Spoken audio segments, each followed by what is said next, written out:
What happens when a Nigerian nurse and a Jamaican chef sit down to talk about life living the American dream? We're both from different cultures, but the struggle of building a life in America is about the same. Keisha is here to talk about her journey from Jamaica to becoming a chef and how she's navigating life in the USA. Welcome back to another episode of Talks with T. I'm Temi, and this is where we have real conversations about life, faith, and everything in between. If you're yet to join the T-Dubs T fam, go ahead and subscribe, and let's get into it. Hi, Keisha. Hello. How are you? I'm doing well. Good. Yay. How's your? Is this your week? This is a weekend for you, right? No work or? There's work. Okay. but it's a slow weekend compared to other weekends. Okay, good. Yeah. Well, thank you for making the time to be here. Yeah, it's fun. Hey. Of course. So, Keisha, tell us a little bit about you. Who are you? Where are you from? I mentioned Jamaica. How did that originally start, like you moving here? Well, so I'm sure we don't know last names. Do we do last names on here? No, we're not last names. Anyways, so I originally came to Austin in 2015. Okay. I want to say. Oh. Born and raised in Kingston, Jamaica. I moved from Kingston, Jamaica to Austin, so there were no in-between stops there. And I have siblings. I grew up with my mom. She was a school teacher. She was a teacher for 34 years or something like that. And I just kind of coasted through life, just a decent childhood, you know. Yeah. Grew up as an only child, even though I had siblings. I didn't, we weren't that close when I was younger. Mm-hmm. And eventually just kind of got to a place where you're working, you're doing university at the behest of your parents, because your parents say go to university, you go to university. Mm-hmm. And I got in there on a liberal arts degree. What would be a liberal arts degree in America. Admitted to major in Spanish. I ended up majoring in history. A lot of people don't know that about me. Wow, I did not know that. History with a minor in philosophy, and graduated and fell into being a project manager. So technically, I'm not really a chef by profession. Okay. Project manager. You could have fooled me. I thought you were like professionally. I think you still are. Yeah, well, so the cooking part is kind of like, it's like right hand, left hand. I grew up in a family that is very cookie. Yeah. For like the matriarchs in that family, there's a long lineage of people owning restaurants, people cooking for people having catering businesses. And my mother kind of fell into that as well. So I was around that. The truth is, I really didn't start cooking for myself until I moved to America. I really just ate what was presented to me. So I was around food preparation. I was around different kinds of food experiences. I didn't necessarily make them. I would be like the person that would sell and deliver and work the invoices and make sure the people pay. But I didn't really cook until I moved here. Okay, so what sparked that? Were you just like, I had to start cooking because I had to feed myself? Sure, there's a bunch of that. There is this idea of when you have it, you don't know what you're missing until you're not around it. That's very true. So my mother would cook all my meals. Anything that's, and we would have a lot of traditionally Jamaican meals. Mm-hmm. So when you move to a foreign country, you know this, like, it's kind of exciting for the first month. Maybe a first couple of weeks, it's like, oh my God, yes. Tacos, oh my God, burgers, blah blah blah, and you're like, and then after week 6, it's like, the barbacoa again. You get sick of it. Yes. I don't want this. And I remember I had a very bad bout of homesickness, maybe at like week 8, and I called my mother and I was just like, hey, I really want oxtail. Can you? I know what to put in it, but I don't know. So just give me some guidance. We were on a WhatsApp call for like maybe an hour, and she taught me how to make oxtail. And I was just like, oh, this is so good. And that's kind of how it happened. The necessity of having to cook for yourself. You live alone or whatever. Nobody's here just being like, are you ready to eat now? I was like, if I don't cook, I don't eat. So it was kind of born out of that kind of necessity to get it done. So yeah. And then you just found the love for it, and now you're like, yeah, I kind of always did love it, but I just realized that I would share the food a lot. I mean, also one of the things that you pick up from cooking matriarchs is the inability to cook small amounts. Like my mother never could cook for like 2 people. That's she very cooked for true. a lot of people, right? Everybody would come to the house and just eat. And I picked that up apparently by osmosis. So we live alone and you're cooking and it's like 8, 9 servings. Like you literally can't eat it. So I would start to take food to work and I'd be like, you want to try this? And somebody would eat it and be like, oh my God, that's amazing. And I'm like, yeah, right. Some flavor. Yeah. And I would bring it to church and I'd be like, you want some of this? And they're like, yeah, let me try that. And I'm like, oh my God, that's amazing. I was like, yeah. And so it just kind of picked up from there. Whatever I was cooking at any given point, I would just share it. And people started to say to me, you know, you could actually sell this stuff. And I was like, really? I mean, they're like, yeah, you could sell this stuff. And eventually that's kind of where it led, but it didn't start that way at all. That's amazing. Yeah, I've tried your food, and I remember I just felt so blessed. I was like, thank you, Jesus. There's a Jamaican here, and she makes great food. And I mentioned jollof rice, and you're like, yeah, jollof rice. And I was like, you know what I'm talking about? Like, no one really knows that around here because it's not the culture, you know? Yeah, that's a funny thing about that was like, I learned about jollof rice from a podcast. Somebody sent me a link to a podcast called Jesus and Jollof. Oh, and my two favorite things. Yes, it's like it had a lady called Lovey Ajayi Jones and Yvonne Orji from. Yvonne Orji was an actress on Insecure, HBO Insecure, and they would talk and talk and talk. And one of my best friends sent it to me, and I was listening, and I was just like, oh my gosh, this feels like Jamaican culture, except these girls are Nigerian. That's weird, wild. And it kept talking about jollof, and I researched it and I was like, oh, it's rice. That must be delicious. Yeah, and I tried it eventually and I did enough times to be like, all right, maybe I can share it with somebody that's actually Nigerian. Hence it's how you got to eat this jollof. Yes. And then you mentioned goat meat too. I think I literally was like, you might be my favorite person ever. Because goat meat is not common here. So and that's my favorite meat, dude. But I feel like us moving here, we apparently moved in at around the same time because my family and I came December 2015. So it was the same fall that you had come here. Yeah, I didn't know that. But that's really cool. That's wild. But I think the hardest thing for me was the culture shock. Like you mentioned, like after a month, you're just like, okay, I'm actually living here now. This is not a vacation. Like I'm not going back home. Wait a minute. Like then you have like a paradigm shift. Yeah. But then it hit me almost like a bus because I was just like, dang, I'm not going back home. My friends are home and I don't have friends here and it's a different culture and people are wearing, I repeated 8th grade because they said I was too young to go to high school. So they told my parents, they were like, she may have started school early and skipped grades, but we recommend she repeats 8th grade before going straight into high school. So then I started 8th grade all over again. And I remember going to school and seeing everyone in fancy outfits because we were uniforms. Yes, so did we. And we would have our hair braided. So did we. And it just felt like everyone looked the same. So we didn't, there was barely. You don't worry about that. You don't. You never thought about any the only thing I remember would worry about or you'd see someone worried about is like rough uniform. That's about it. But here it's different because now you have cool outfits and weird outfits and different colors and skirts and pants. And I didn't have outfits like that. So my outfits were very childish. Yeah. Like I had Hello Kitty and I remember I was like, oh, I'm going to wear my pink boots and my Hello Kitty shirt and I'm going to put my hair up and put a pink hairband on. I had a Hello Kitty bag and I go to school and I literally see all these mini adults.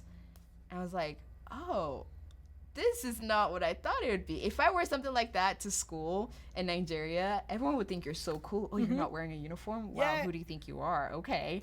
So I was like, I was expecting that reaction, but no. They're fixing their makeup in the restroom, and I don't even know what makeup is. All I see is my mom's.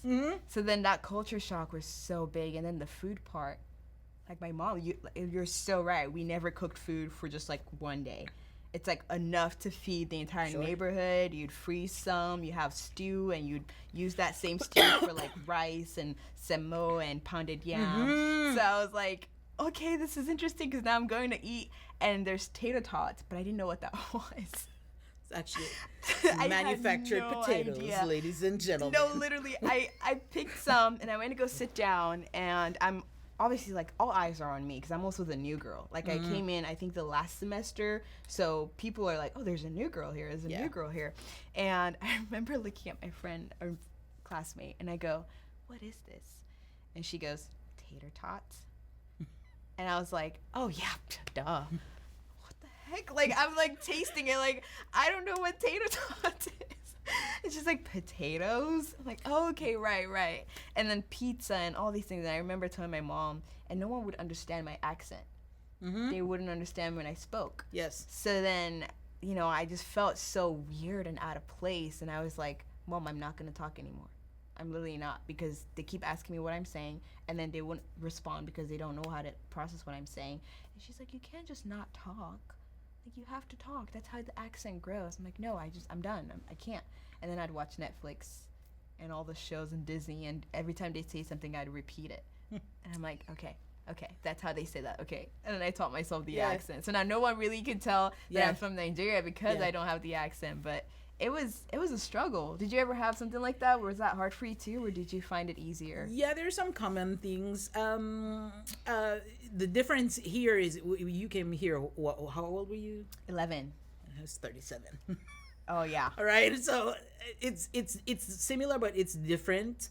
I imagine that it would be really difficult for a child, a younger person, to adjust to that kind of stuff, especially like with school, and there's all this like environmental pressure to be or to fit in or to and in a way I did experience some of that, but yes, I do remember trying to or switching, and sometimes my brain doesn't know how I speak or how I pronounce words here, and just not because I wanted to fit in. For me, it wasn't because I wanted to fit in. It was more, I'm impatient and I can't be bothered with you asking me, what did you say? Twice or thrice. Yeah. So I just go for just saying things the way you feel like you can digest it. Yeah. And then after I've done that long enough, I began to feel like, well, this feels like I'm killing a part of myself just to make somebody else feel comfortable. So now I don't do it as much. I definitely have those moments where if I'm comfortable enough around somebody here, it's weird. I would love to hear myself with somebody else's ears, but I know for sure I go into what my native language and accent is a lot easier, a lot freer when I'm in a space that feels safe. Yeah. But yeah, definitely did experience some of that. The idea of what? I remember asking somebody for water, because in Jamaica we say water. Like T's are T's, not D's. And so I asked for a glass of water. May I please have a glass of water? And they're like, what? And I was like, water. And I was, what? Water. Oh, water. And but on purpose. Oh my gosh. Yeah. And now I feel like it's been almost 11 years, right, of living in this place. And now I feel like it's even more important to not appropriate, to stand really proudly in the fact that I am from Jamaica. Yeah. This is how we speak. And if I do code switch, I code switch because I want to and because it works for me. not because it works for you, right? That's really the push behind it for me now. Yeah. Because I feel like it's really important to stand in who you are in this particular time in America. Very true. Yeah. Yeah, very true. If I had known that at that point, I definitely would have chosen not to change who I was to fit in. Because I definitely, at 11, it makes sense. Like, oh, I just don't want to stand out. And I try to be like all my friends around. But the older I got, especially after graduating high school, was when I was like, why was I even trying to fit in? Like, I love my culture. I love who I am. And I tell people I'm from Nigeria, and they're like, oh, tell me more. I'm like, dang it, I wish I could tell you a whole lot more. Because I feel like I tried to put that side of me away just to become an American. And to, like, when in Rome, you do what the Romans do, So, and now I'm like really trying to keep that side of me alive, and in the future have my kids raised up and knowing about Nigeria and knowing about our food, because it's not something you should ever like kill just so other people are more comfortable. Like, I feel like I'm more Jamaican now that I live here. That's so I've never been. I'm so Jamaican right now. I'm more Jamaican in America than when I was living in Jamaica. Yeah.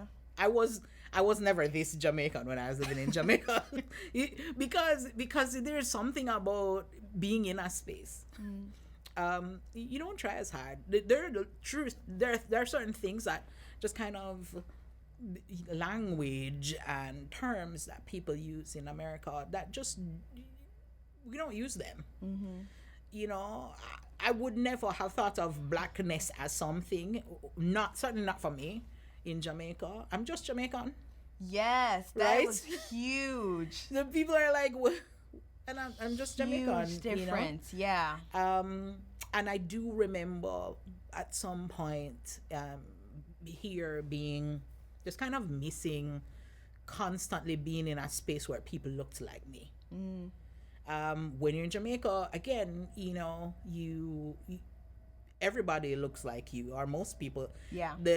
You are the majority. Yes. Right? Yeah. So it's sometimes easy to just forget a little bit when you're here.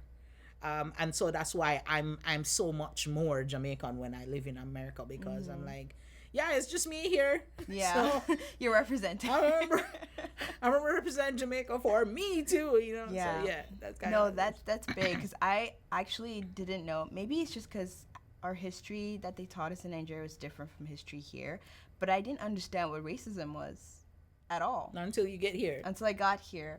Yeah. And then, it was hard too, because I think I gravitated towards more Black Americans when I got here, and I'm like, oh, like it's just like Nigeria. I'm just gonna talk. But I was all of a sudden too white to be friends with the Black Americans and too Black to be friends with the white Americans.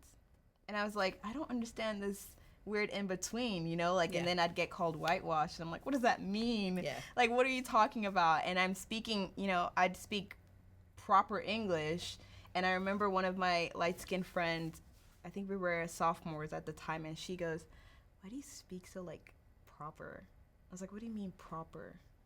She's like, why are you talking like that? And I was like, what do you like? I was so confused, because I thought this is all normal. And then, so realizing that too was a whole nother culture shock, that I'm like, dang, y'all are screwed up here. I was like, I want to go home. I never questioned anything. Like, people were so accepting, and if we see someone who's not like us, we're literally so intrigued. We're like, tell me about yourself. Like, who are you? What are you doing here? Like, what brought you here? Like, you're so cool to us. You're not like, we don't push you aside and make you feel weird, So, and I don't think, maybe they weren't aware of it. I mean, we were all kids at the time, but it's just something that I noticed, and I was like, this is interesting. This is definitely not healthy at all. But being older now, I've like processed stuff. I think younger me was definitely strong for going through all of that, because I was like, life was kind of hard. Yeah. So, but now life is great, where I'm like, I feel confident in myself, and I feel confident in what I have to say. And then you find your people, and like you said, you feel safe enough to just be yourself. Yeah. And they don't question you, and they even embrace your culture. Yeah. So, yay. Dang, good stuff. Right? So right now you're catering with chef work and making, what do you have, a cookbook, I think, right? A cookbook is in the works. Okay. Conceptually working on ideas right now. Yeah, so it's weird. It's always weird for me to place cooking because cooking feels like breathing for me. It's not really like I'm just like I didn't even go to culinary school, guys. Like I'm just making stuff. You're like, born to do this. I'm just like It's just in your blood. you're just creating food because there's something magical I feel like when you get around really good food and you get around good people around this food, like just something magical happens. I like to call it like the joy of gathering. Like you just kind of get in there and you taste this food and you have my aim if I cook for anybody, whether it's in my living room, in my kitchen, or I have a catering gig or something. My goal is for you to have an emotional reaction to what I'm giving to eat. Wow. Hopefully in the positive realm and not like a negative reaction. I want you to pause. I want you to feel something other than I want flavors bursting off in different parts of your mouth, and I want you to feel amazing when you're done eating that. I want you to say, oh my gosh, that was the most amazing thing ever, because those are the kinds of food experiences I remember. I remember my mother giving me different kinds of foods to try when I was younger and how I felt when I would eat it. My mother, you guys talk about fufu. And I said, all right, fufu. Yeah. Yeah, right? So I always feel like Nigeria is like, Jamaica is like a little Nigeria. Somewhere across the sea, there's a little version of Nigeria called Jamaica. Our people are exactly the same. Yep. But I remember my mom, we have this thing, dumpling in Jamaican culture is a really popular thing. We have it boiled or we would fry it. Really, it's just like dough. It's flour and water and salt and baking powder, right? And if you're baking powder, if you're frying it, so you want the dough to poof. And the idea is to get it really crunchy on the outside and pillowy in the middle, right? Like a puff puff. Like puff puff. Oh my gosh. Right? Okay. Yeah. So is that, but if you're boiling it, they don't put the baking powder in it. It's just like salt, flour, water. Okay. Right? And irregular, that's how it usually shows up. And my mom says, oh, let me give you a banana dumpling. And I was like, what are you talking about? What do you mean? She says, I'm going to give you a green banana dumpling. First of all, green bananas, unless you go to a Mexican meat market here, you're not going to find green bananas. People are like, why is it green and why are you eating it? Green bananas are delicious, okay? And very good for you. It's a nutrient-dense food. So, like, it won't spike your insulin like a ripe banana would. Okay. But she grated the bananas. Like, she got green bananas, she grated it. She had, like, a box grater. Whoa. And she'd have like a handful of it like so, and she would put it in her dough mix and fold it in, and then boil it. Like she'd put it in boiling water, and of course usually the consistency and the color of a dumpling is it normally comes up white or creamish, kind of off white. A green banana dumpling comes off purple or dark because of the iodine in green bananas, right? So it comes off. But it's the most delicious thing ever. And I just remember thinking, oh my God, this is so good. I mean, I already did love dumplings, but how can I love a dumpling more? And I just remember that. I remember her giving that to me, and we'd have friends over. Sometimes she would cook for my friends, and they would have the same reaction. I was like, yeah, that's kind of what I'm going for.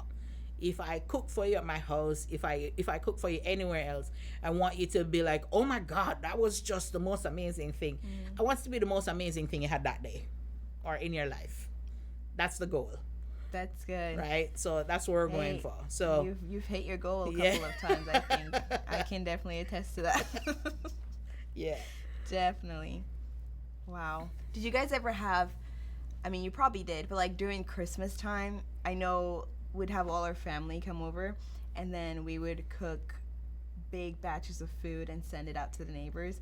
And we lived in Kaduna, which is, I think it's predominantly Muslims that live there.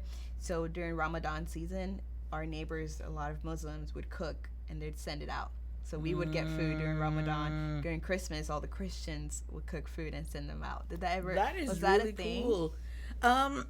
Sending out so much wasn't a thing, although I feel like I think because of history and heritage, we might share some of the same things for Nigeria and Jamaica. So we were both a British colony. Yeah. So things like Boxing Day we had. Oh yeah. And Boxing Day is, I guess I remember Boxing Day, the day after Christmas, is when we would kind of share food up or whatever the extras were, and that's to send up. But the Christmas dinner, we wouldn't really, it was more like the who is coming to Christmas dinner and who is gathering with us. So Okay. it's friends and whoever you're bringing, and we're eating, we're going hard. So like Thanksgiving here is when Americans go hard, Yeah. not Jamaicans. Yeah, I see Jamaica, that. it's like the same. The Thanksgiving go hard is what we do for Christmas time, Yes. right? Okay. And it's all the meats. Yep. It's Yes. it's jerk chicken. It's roast pork. Suya. It's ham. it's curry goat. Yes. It's soups. There's rice and peas. There's mac and cheese. There's plantain. There's all kinds of like. It's just Yep. like Sounds food about coma. right. Yeah. At most, what I used to do is we used to have a circuit. Like, so we would have like Christmas dinner at maybe like 12 at maybe at my house. And if we're leaving, you go into somebody else's house, you might hit somebody's house at 3 and you eat there. And you might have somebody else and you hit that person at 6. Yep. And you just kind of Yep. move along the line. Black cake, that like it's just, that's what we would do. But definitely the most festive time in Jamaican culture is Christmas time. Like the food is like on point. Like we don't play with the Christmas food. Nice. Yeah. Nice. I love cultures like that. I mean, America has a culture too, with Yeah. the Thanksgiving and stuff, so it's really nice. How have you been able to impart, I guess with food, but how have you, is there any other way you've been able to either bring your culture here to America that makes you feel less homesick?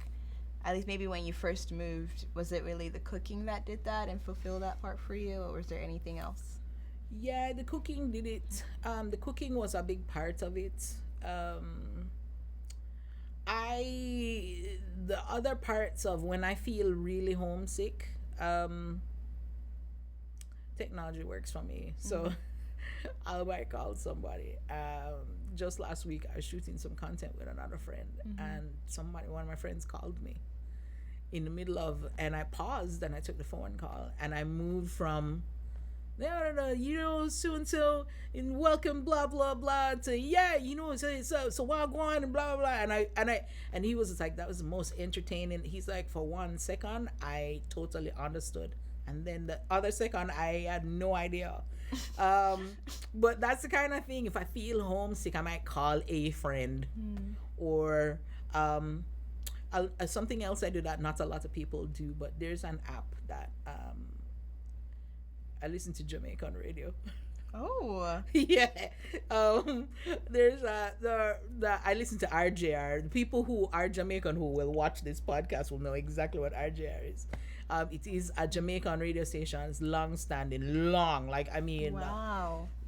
we grew up listening to RJR, and I have the RJR app on my phone and on my computer, and I will listen to it. Just, That's so cool. That's a good one. yeah. Does it give you like updates and stuff? It gives you everything: news, traffic reports, talk shows, like anything that's on there. The I will road just you're not on. Yeah, yeah, That's really cool. Yeah. I didn't know that was a thing. yeah, Wow. Okay. yeah. Are you planning on going? Yeah, I'm Anytime going. I'm soon? getting to go home in a few weeks, actually. Oh my gosh. Yeah. Oh, that's so Yeah. exciting. And I get to carry a couple of friends from Austin. Wow. Yeah. I wish you were a vlogger.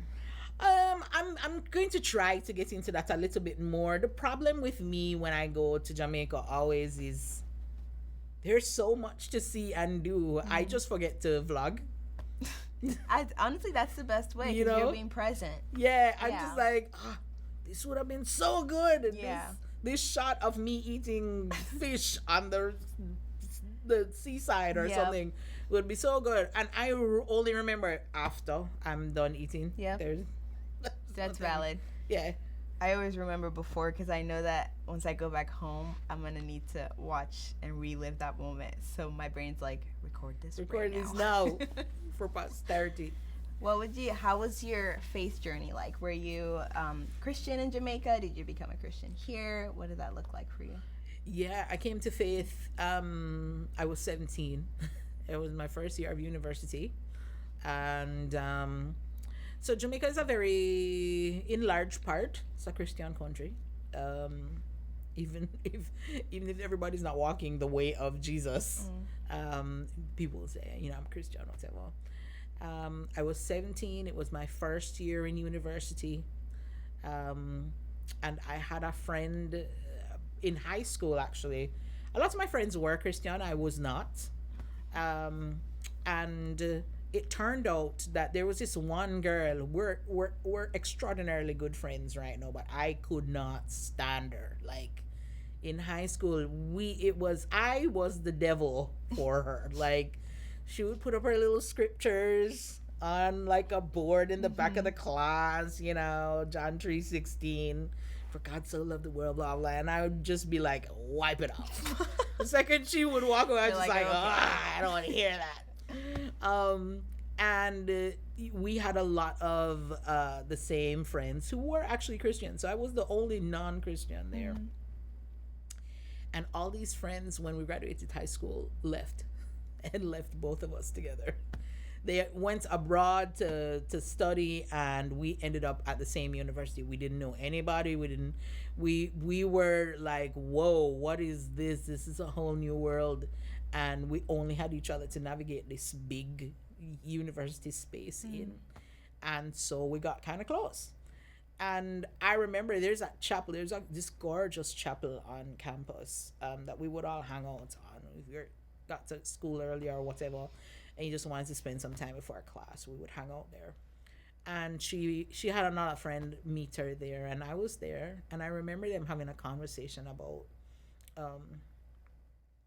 their belief that God does not listen to or hear the prayers of people who do not believe, people who don't profess to be Christian, like me. And I was just like, that's nonsense. Yeah. Because I went to Catholic school my whole life, and I've been to chapel, and I know how to pray, blah, blah, blah. That's impossible that God does not hear me. I know God hears me. And they kept talking. I literally, there are stories in the Bible where you will hear references of John had a vision, or John was on the Isle of Patmos. You remember that stuff where God will give somebody a vision while regular life is happening. God gives somebody a vision, and I feel maybe I did get a vision because they were talking, and for like what felt like forever, I'm sure it was only minutes. I remember literally zoning out because I was so hung up on this. What do you mean you don't hear? What do you mean? And they kept talking, and I didn't hear what they were saying. And the Lord engaged me in a conversation. I remember thinking, what do you mean you don't hear? And he's like, no, I hear you. And I was just like, yeah. And the impression I got, I didn't hear an audible voice, but it was like I knew I was having a conversation. And the conversation went something to the idea of, so we've been talking about this. I've been calling you towards this for a while. Are you ready to come? And I'm like, all the things I would have to give up to walk this walk. He's like, yeah, do you feel like you want to give it up? I used to be a big party girl. I used to go to, even now for Carnival, a lot of people in Carnival in Jamaica is a big deal. And I would jump Carnival all the time. It was something that Christians would frown upon. And I loved doing. And he's like, yeah. And I just kind of started to go through all the things that would feel like an obstacle for me to actually make a decision. And one by one, they were just like, pew, just picked off all right, that doesn't matter anymore. And he's like, yeah, so you ready? And I was like, yeah, I think I am. And I came up out of whatever that was. I do not know what to call it. I don't. and they were still talking, and I said, "Hey guys, I think I just got saved." I think I just became a Christian. In Jamaica, they say you get saved, right? You come into faith, Yeah. you get saved. And I said, I think I just got saved. And one of the girls, the girl that whose thing she was like, "What?" And I was like, "Yeah. What time is church on Sunday?" And she's like, "What?" These are questions that I would never ask. I'm Yeah. not trying to go to church. And she told me the times, and I was like, "I'll be there." And she's like, "Okay, we'll see." And I was there. I was at church that Sunday, hardcore, and I never looked back. And I remember going maybe a few weeks later. I went to a baptism class, and I got baptized maybe like 4 or 5 months after that. And yeah, that's pretty much how Wow. it started. That's amazing. Yeah. That was like such a big moment, but in the like on the Yeah. outside, you're just like, oh, it's just Keisha Yeah. sitting down. It's just me being that. When I think about it, no, it's a kind of change that people hope for people when they come into faith. And the beauty of that stuff, I think we forget it a lot, that people are actually changing right in front of your face. You don't realize that they're changing because they're having a whole conversation. They don't know what's going on. And meanwhile, the Lord is just doing his work, and he's like talking me through this thing. And then I was just like, all right, cool. Let's go then. And then that was that. Nothing that they did was one thing that they said that really bothered me. And I took it to the Lord, and he engaged me in that moment about it. Did you ever tell them like, hey, what y'all said? Actually, I don't. Yeah, I did. And I was just like, yeah, I still think that's nonsense, but Yeah. that this is the Lord using. All the things work together for good. All of the things. So. Wow. Great story, Keisha. Thanks. You got saved. I got saved. How did you find Gateway? Gateway was a total in Jamaica we would call the term that we would use for this is buck-ups. The total buck-ups, i.e. it means by pure happenstance, or you didn't plan it. It was just like totally gotcha. like out of the blue. My first job, I was working across the highway from where Gateway is now, but I was living in Round Rock, and I would drive McNeil Drive all the way down and come down and then cross the highway and go to work every day. And I didn't have a church yet, and I was wondering, oh, where am I gonna go? I could do this loner life for a while. But I could feel the Lord being like, yeah, if you do this anymore, you're not gonna go to church anymore. Like, so I was like, yeah, you need to find a church. And I passed Austin Stone. I went there once. I was like, I don't feel like this is for me. Yeah. I would pass Shoreline every day and didn't realize that I was passing a church. Oh yeah. Literally They're every day. Kind of hidden. Every day. Didn't Yeah. realize I was passing You're a in the church. Round Rock area, yeah. And then I was driving down McNeil maybe it was a weekday, and there was a sign on the outside, and it said, let's talk about sex. I was like, And you're like, oh. what is this? And underneath it says Gateway Church, and I was like, huh? You're like, What okay. is going on? Very bold. Very bold, like huge sign, let's talk about sex. And I was just like, well, first of all, this is America. Because I wouldn't have seen any of this stuff. That would never be on a billboard or a church sign anywhere in Jamaica. Just not. Yep. It wouldn't, not when I was growing up. And number two, I was so fascinated by any church that was so like out to put that on a billboard that I was like, I want to see what they're going to talk about. Yeah. And I went that Sunday, and I just kept going. It felt like a huge church, but it was a big church with a small church feel Yes, or energy. very And I was true. like, yeah, I feel like this might be where I end up. And I never left. Yeah. Yeah. I think this church is very good at bringing up the real things that everyone does struggle with, and just bringing it out in the open. Yeah. So Absolutely. that's cool. Mm-hmm. Do you have a favorite verse or something that you run back to on a regular basis, or quote?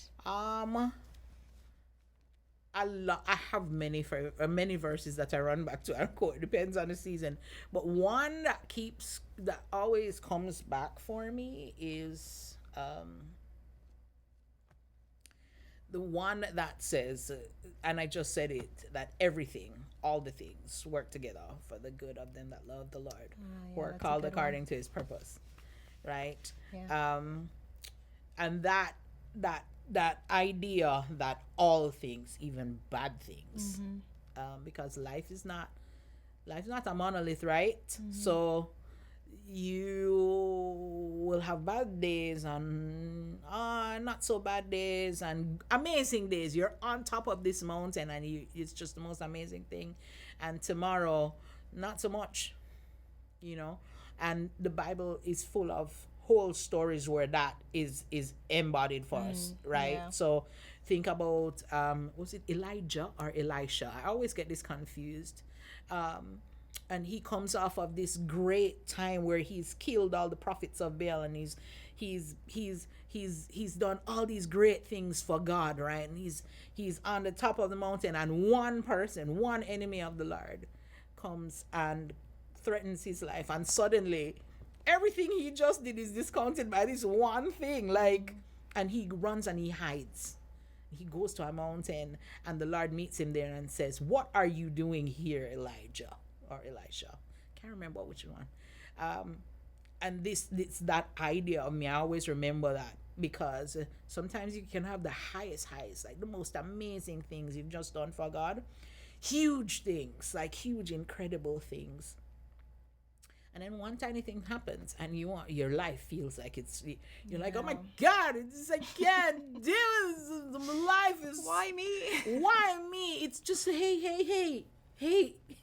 You literally just conquered like 15 giants like 2 minutes ago. Like, hey, right? It's that. But what ties them together always for me is when you have those moments is everything, all the things. Losing a loved one, or losing a job, or coming to America. For me, some of the best days of my life happened here. My whole life happened here. All of those things. I was here. My mom died when I lived here. And she was in Jamaica, right? So that was not cool. That was sucky. But all the things, everything, all those things work together for the good of them that love the Lord, who are called according to His purpose. All the things. That's like something I hold on to a lot. That's amazing, Keisha. Yeah. My mom also was in the same boat. My grandma died when she was here, and she couldn't go back. Yeah. And it was devastating for her. It was hard to see her go through that. So yeah. Sorry you went through that, and I'm glad that you have such an amazing story to tell from it. Thank you, Keisha. You're welcome. Okay, as we close up, what is one thing that you wish someone, or that you're hoping someone would take from your story? That everybody's story is different. I feel like it's really important now to approach anybody that you meet, from the angle of listening and understanding. You don't have to agree with anything I say, but you should at least want to hear what I say or listen to what I'm saying. Be open to it. The approach of understanding is really, really important. No. I think we would get further if we just saw everybody's story as what it is and worth listening to and understanding, and because that's not lost information. That actually helps you navigate spaces with people who are different from you. Yeah. That's a good one. That's really good. Yeah. Thank you, Keisha, for You're sharing welcome. your story. I'm glad we got to talk. I really admire you as a person, and I love your food, and you just feel like home to me. So I'm glad that we met and that we're able to do this, and people are able to get to know you because you're so cool. Go follow her Instagram. I will link it in the description, and maybe you could follow her cooking Instagram too, because she also has that. And she's going to make content now. I am. Well, thank you guys for watching. Okay, so I have a box that my mom got me for Christmas, and there are questions in it. Now you just look away, and you're gonna pick one number from it. Let's choose like one. Number one. Okay. So what does the question say? What is a lie you used to believe about yourself that you finally stopped listening to? That I'm unworthy. I am really worthy. Yeah. I don't believe that anymore. I think age helps with that. The older you get, the more you realize that, yeah, I'm great. I'm special. I am worthy. And I'm going to walk in that. So, yeah. Amen. Thank you, Keisha. You're welcome. And what? Yay. Here. That was perfect.